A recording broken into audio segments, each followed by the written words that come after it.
Continuing on page 197 at the bottom, we have the fully endowed retinue. So talking about the retinue of the intrinsic nature and the retinue of compassion. So it divides it into two parts here. So we start with the retinue of intrinsic nature.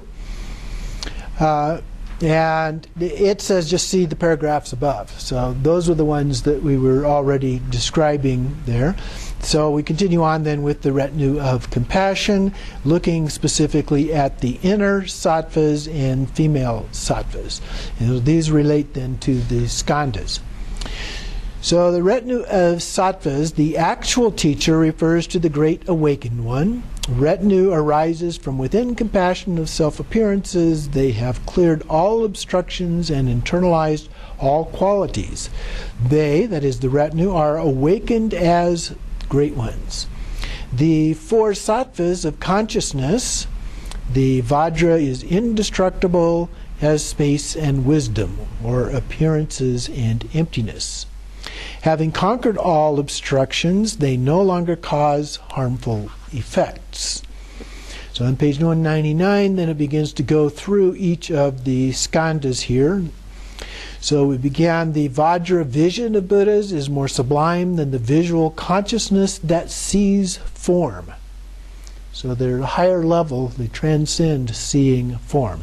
The vision is related to Kshitigarbha, Bodhisattva, and the hearing of Buddha is more sublime than the auditory consciousness that hears sound. So hearing is the great Bodhisattva of Vajrasattva hearing, Vajrapani. And the olfaction of Buddha is more sublime than the olfactory consciousness that smells sense. So smelling is the great Bodhisattva of Vajrascent, Akashagarbha. And the gustation Buddha is more sublime than the gustatory consciousness that tastes flavors. So taste is the great Bodhisattva Vajra taste, Avalokiteshvara. And then we have four consorts. The form, the queen of what is seen, is Lasya. And the queen of what is heard is Mala. The queen of what is smelled is Gita. The queen of what is savored is the joyfully utilized is Narti. And there is some disorder based on the order presented in the root tantra that pertains to the names alone. So ultimately, they are considered to be the four internal beauties. Hence, there is no contradiction. And then according to order, then sound is Gita and scent is Dupa. So you're giving the alternatives that sometimes occur here. So then we go on to the outer sattvas and female sattvas. And these relate to the senses. So we're just looking at the skandhas, now we're looking at the senses. The four sattvas of organs are as follows. Seeing is unobstructed Maitreya. Hearing is the undiminished Nirvana Vishkangbem. Smelling is Kuntuzampo. Tasting is Manjushri. Their consorts, we have the queen of the past, Dupa, the queen of present, which is Pushpa, the queen of the future is Aloka, the gathering of uncertain occurrences, of evenness of the fourth time is Gandha. So the way of knowing past, present, and future can be extremely clear, like past, present, and future signs appearing in a mirror during a divination. So it has power of this clarity that transcends what we are normally able to discern. Then we have the male and female gatekeepers. For first the males, to conquer means the method, and great refers to prajna. So it tames all unruly forces, demons, yama, and others referred to as Vajra. The body is the feeling of contact, and cognition of contact is the consciousness of the body, and can engage with all five objects as Amrita Kundali, and Hayagriva, Mahabala, and Yamantaka. Through contact, the aspect of speech becomes sound. Buddha's enlightened melodious speech is more sublime than giving rise to the cognition of sound. Cognition of sound emerges as pleasant, unpleasant, or neutral. So again, we're applying judgment to these. Buddha's unobstructed speech that engages all five objects is the appearance of Amrita Kundali and the four wrathful ones. When mental events become conceptual phenomena, cognitions of accepting happiness, rejecting unhappiness, and so forth, the Buddha's enlightened wisdom knows everything, free from attachment and aversion. This is indicated by the four wrathful gatekeepers who appear only through the strength of wisdom, without birth or destruction, ineffable and knowable, non-conceptual as the four wisdoms of realization. Their four consorts, for form, we have indicated with the manner of gathering all beings through great love and generosity as Ankusha. The sound is indicated by the manner of gathering all sentient beings through the great compassion and pleasant speech as Pasha. Conceptual phenomena are indicated by overcoming all beings through great joy as Spota. And the nature of all phenomena as samsara and enlightenment does not exist as substance or with characteristics. It's originally non-existent, like magic, indicated by all sentient beings in quiescence and great evenness through the accomplishing of their welfare by Ganta. On the ground of a Buddha, each of the five individual cognitions of the organs can engage all five objects simultaneously.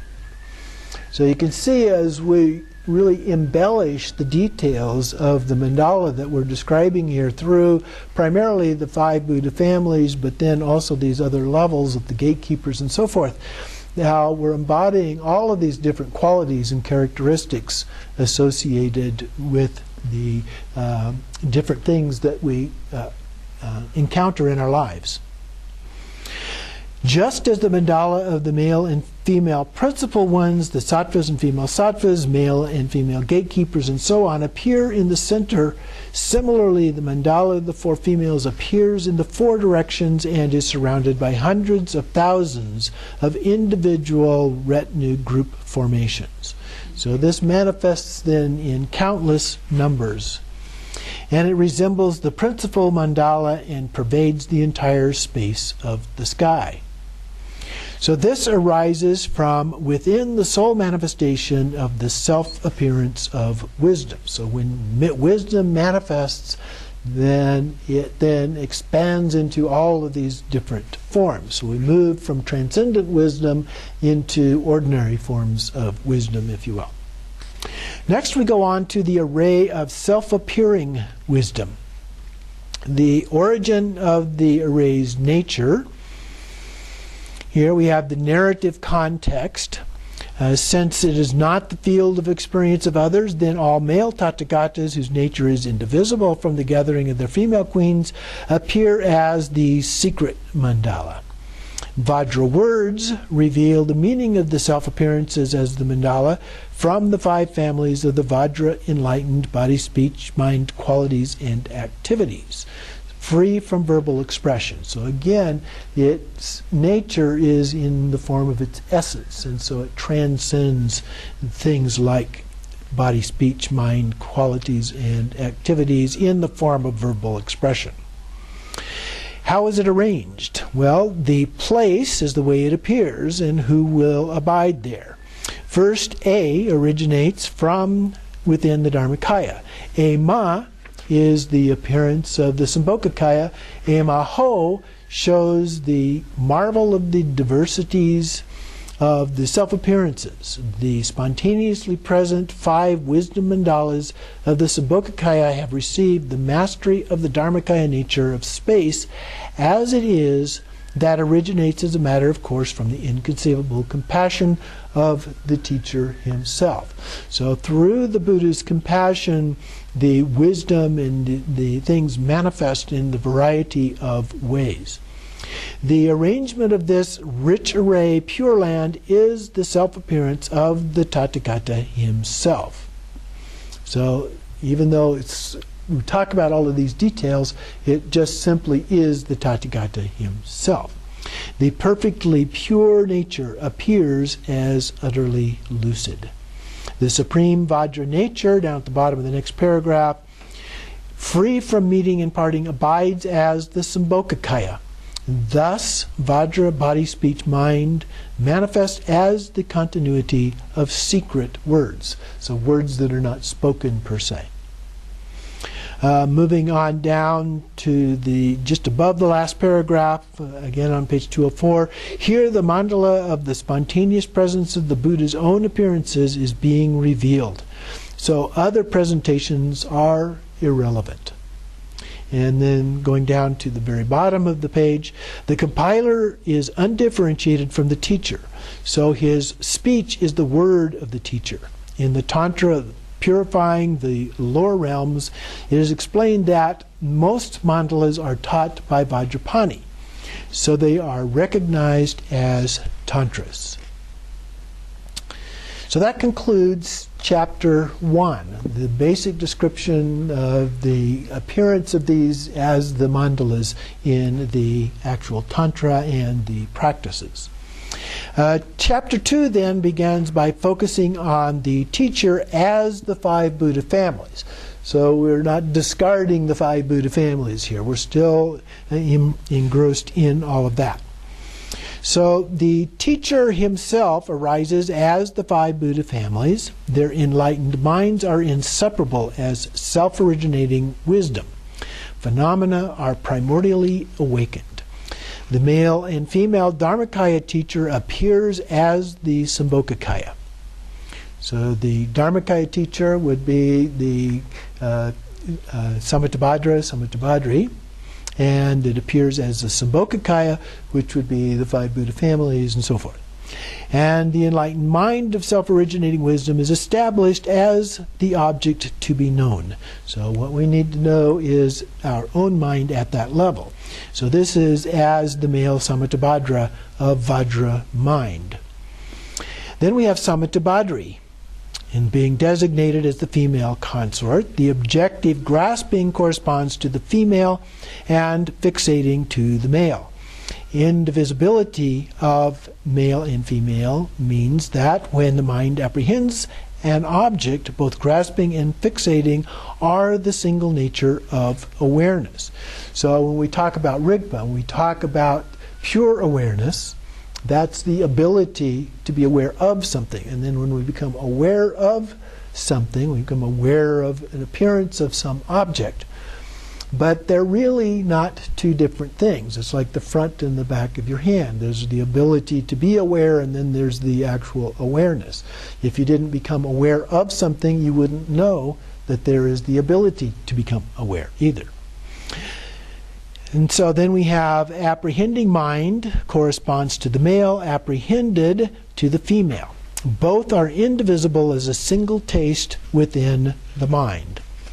There are 2 divisions, bringing forth the meaning of the wisdom intent and stirring the compassion for those sentient beings who lack recognition. So now we go on to bringing forth the meaning of the wisdom intent. I'm focused on the male first. So within that, first, the enlightened mind of self-originating wisdom engages the Vajra mind with indivisibility of the apprehender and apprehended. So no difference between those. When it comes to mind, everything is in our mind. When we see them as something out there to be apprehended, but we apprehend them in our mind. They exist in our mind. We experience them in our mind. And so samanta, or always, means never. It never departs from basic space. Bhadra, or excellent, throughout all 4 times and 10 directions. And Vajra, which is free from transition or change.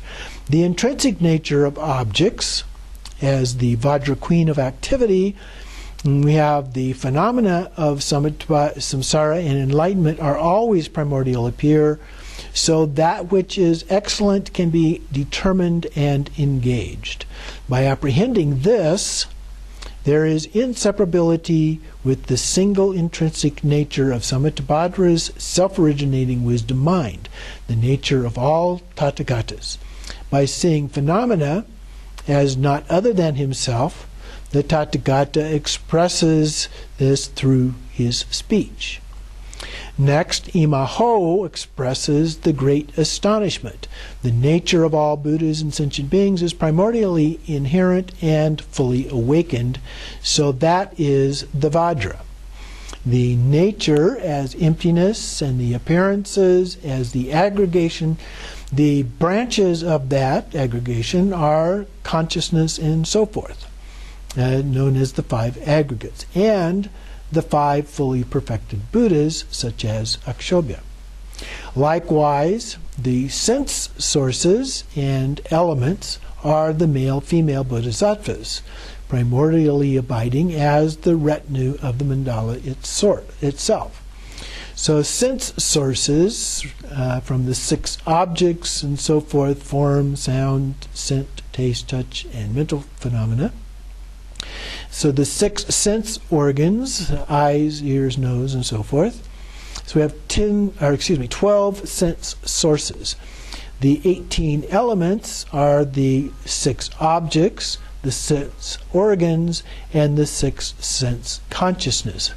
So the first, the object would be the eye, the organ, seeing, or the 6 objects or form, the objects would be eyes, and the sense faculties would be the eye consciousness, the seeing, the visual experience of that. The 5 elements are awakened as the nature of the 5 female consorts. So earth and water are Buddha Lochana and Mamaki, respectively. Fire and wind are Pandara Vasini and Samayatara. Space is Akasha Vishvari. And the nature of the 3 states of existence, desire, form, and formless realms, is the gathering of conceptualizations.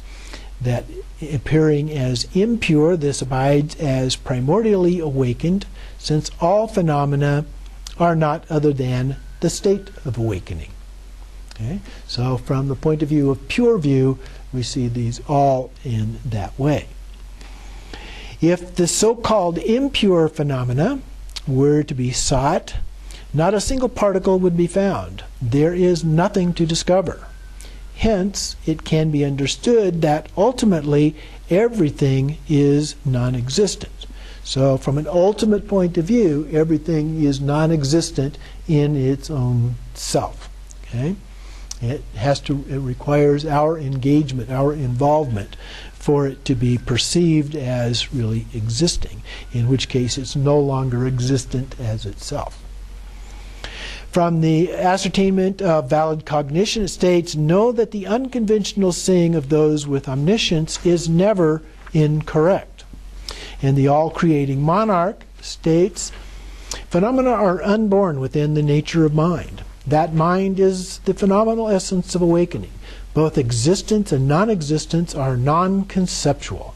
Within the nature of evenness, the primordial nature is baseless from the root.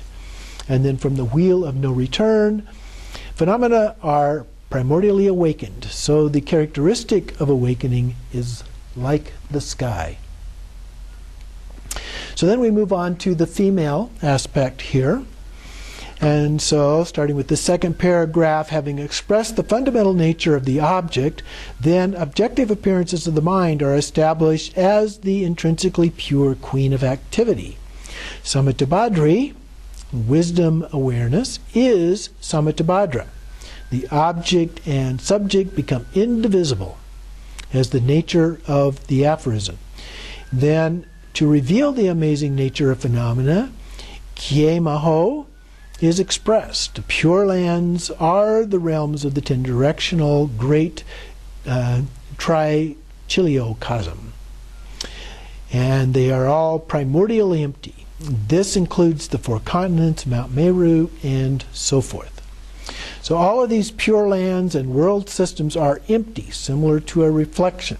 Therefore, the three states of existence are primordially pure as the pure lands of the Buddha, naturally abiding as the rich array. I'm on 211. Okay, and then in the third paragraph there, the five wisdoms turn into confusion through grasping and fixation. The five poisons appear, and the suffering of samsara is generated. In the next paragraph, down a few lines, even the five aggregates of beings are primordially fully awakened. So even these, the fundamental nature does not exist as either good or bad, accepted or rejected. It is supreme essence of evenness, the nature of awakening. The victorious ones will not search for a doctrine other than this. So when we understand the nature, the real nature of any of these things, then we are unable to recognize them in their pure sense. Moving on to 212, he talks about the indivisibility of these.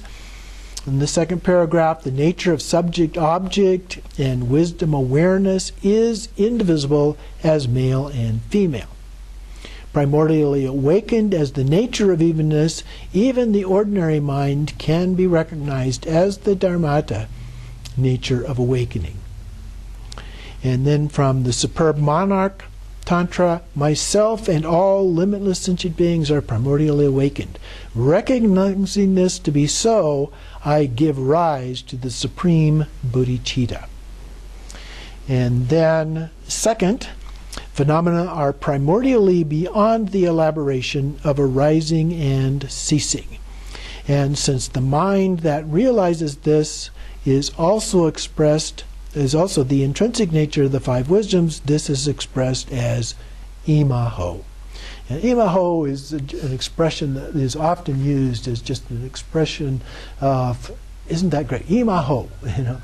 And so when you use that expression, this gives you a sense of what that is all about. The genuine meaning of the profound secret, all fully perfected Buddhas. And so then going on to the next paragraph, the second line, within the radiance of the nature, diverse appearances arise like reflections within a mirror. Phenomena appear like reflections. All these appearances seem to cease. Their fundamental nature, though, is like a mirror. The mind realizing this wisdom that is mirror-like. And hence the mirror-like wisdom that we see. So it has the ability to reflect. Within phenomena, primordially non-abiding like the sky, at the moment of appearing to abide, ultimately they are non-abiding. This is evenness, wisdom of the nature of evenness. So this is the equanimity. The nature of the mind is naturally pure, non-conceptual. Although all cloud-like or illusory concepts appear as conceptual. At the moment these conceptualizations occur, they are baseless. The fact that conceptual fixation and characteristics are by nature non-existent is discerning awareness. So this is the wisdom, or sometimes they're using discerning awareness, but oftentimes we use discriminating wisdom. And then phenomena are originally free from coming and going. Within that, various appearances and insight come and go in an ordinary way. That self-nature remains with nothing to come and go, is all-accomplishing activity. So this is all-accomplishing wisdom. The intrinsic nature of phenomena then is just primordially pure from that point of view. So we have a pure view. We can see all of those things in that way. Next we have stirring of compassion for those who lack recognition. And on the next page, 214, then we have the objects of compassion first. So having revealed the fundamental nature of phenomena, and we go on, and imaho expresses a feeling of sorrow for all beings who lack recognition. So we feel great compassion for those who do not see all of this awakened point of view. And then for them, this remains a primordial secret. Appearances arise as phenomena of impure confusion, so they are a self-secret. They are hidden by beings who fail to recognize any empty nature of appearances. The intrinsic nature of phenomena becomes very secret by virtue of its nature.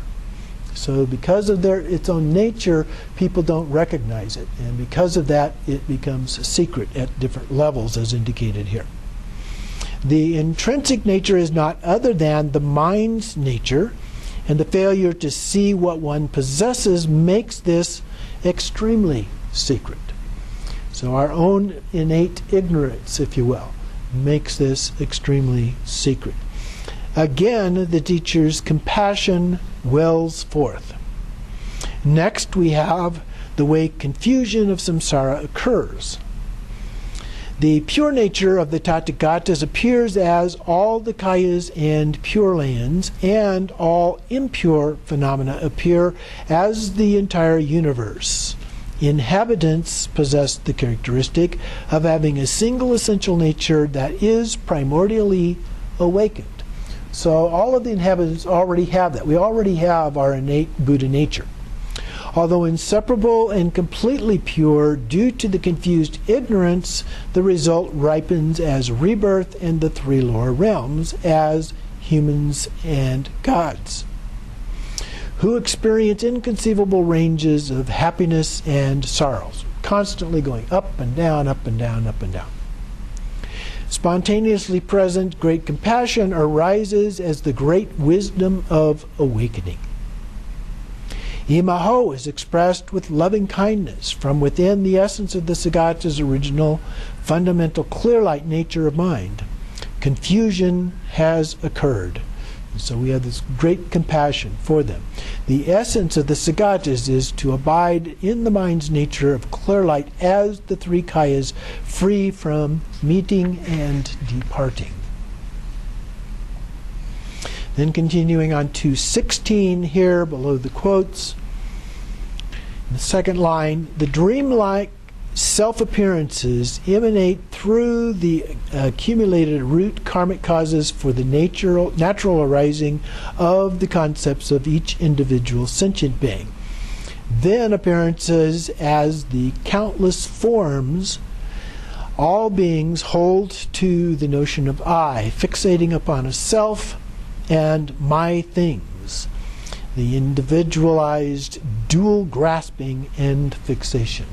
So as we appear, if we don't see these from a pure sense, from the impure sense we begin to grasp at them, and we talk about this is mine, and we talk about me, and all of those kinds of things, and that then creates the grasping and fixation. Then the way confused appearances are free from bondage and release. And starting on the fourth line, no captor has bound up anyone. It appears to be the bondage of the passions. Ultimately, it is non-existent because even those that are bound, as well as their minds, are non-existent. They lack any inherent existence. And then about 5 lines down, in the next paragraph, the nature of one's mind is originally pure like the sky. Through dualistic fluctuations based on accepting and rejecting, the confusion of samsara seems to appear. And then the way of the dynamic strength of that compassion manifests, starting on the 3rd line, the nature of the mind is primordially and fully perfected, spontaneously present pure land of the kayas and wisdoms.